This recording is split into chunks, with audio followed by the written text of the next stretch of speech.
तुम मुझे खून दो, मैं तुम्हें आज़ादी दूंगा। ये शब्द हैं उस महान क्रांतिकारी के जिसने अपनी पूरी जिंदगी भारत माता को आज़ाद कराने में लगा दी, जिसे आज हम नेताजी सुभाष चंद्र बोस के नाम से जानते हैं। चलिए आज जानते हैं उनके जीवन की प्रेरणादायक कहानी, बचपन से लेकर उनके आखिरी संघर्ष तक। सुभाष चंद्र बोस का जन्म 23 जनवरी 1897 को ओडिशा के कटक शहर में हुआ था। उनके पिता का नाम जानकीनाथ बोस था, जो एक मशहूर वकील थे। उनकी माता प्रभावती देवी धार्मिक प्रवृत्ति की महिला थीं। सुभाष शुरू से ही मेधावी छात्र थे। उन्होंने अपनी प्रारंभिक शिक्षा कटक के रेवेंशा कॉलेजिएट स्कूल से प्राप्त की। इसके बाद उन्होंने कलकत्ता विश्वविद्यालय से दर्शन शास्त्र में स्नातक किया।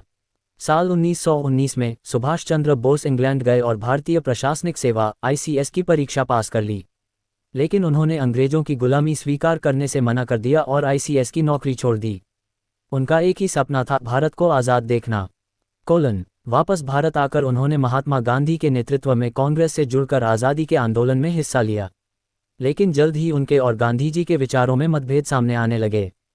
गांधी जी अहिंसा में विश्वास रखते थे, जबकि सुभाष चंद्र बोस मानते थे कि सशस्त्र क्रांति के बिना आज़ादी संभव नहीं। साल 1938 में वे भारतीय राष्ट्रीय कांग्रेस के अध्यक्ष बने।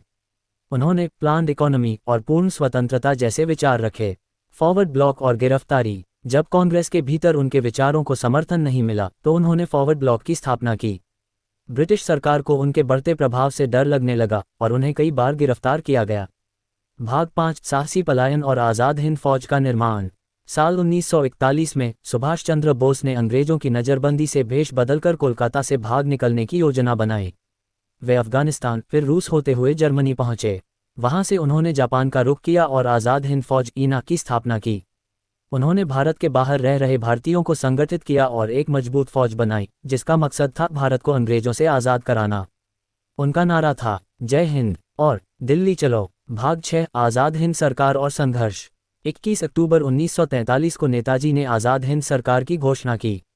उन्होंने अंडमान और निकोबार द्वीप को स्वतंत्र भारत का हिस्सा घोषित किया और उन्हें नया नाम दिया, शहीद द्वीप और स्वराज द्वीप। INA ने अंग्रेजों से मुकाबला किया, लेकिन द्वितीय विश्व युद्ध में जापान और जर्मनी की हार के कारण नेताजी की योजना अधूरी रह गई। 18 अगस्त 1945 को ताइवान में एक विमान दुर्घटना में सुभाष चंद्र बोस के निधन की खबर आई, लेकिन उनकी मौत को लेकर कई सवाल उठते रहे। क्या वो वाकई मरे या कहीं छिपकर रह रहे थे? आज भी उनकी मौत एक रहस्य बनी हुई है। नेताजी सुभाष चंद्र बोस सिर्फ एक क्रांतिकारी नहीं थे, बल्कि एक विचारधारा थे। उनकी सोच, उनका साहस और देशभक्ति आज भी हर भारतीय को प्रेरणा देती है। भारत सरकार ने उनकी स्मृति में कई संस्थानों, सड़कों और भवनों के नाम नेताजी के नाम पर रखे हैं। 23 जनवरी को हर साल नेताजी सुभाष चंद्र बोस डे के रूप में मनाया जाता है। नेताजी का जीवन हमें सिखाता है कि अगर इरादे मजबूत हों तो कोई भी ताकत हमें रोक नहीं सकती। उनकी बहादुरी, दूरदृष्टि और बलिदान को शत शत नमन।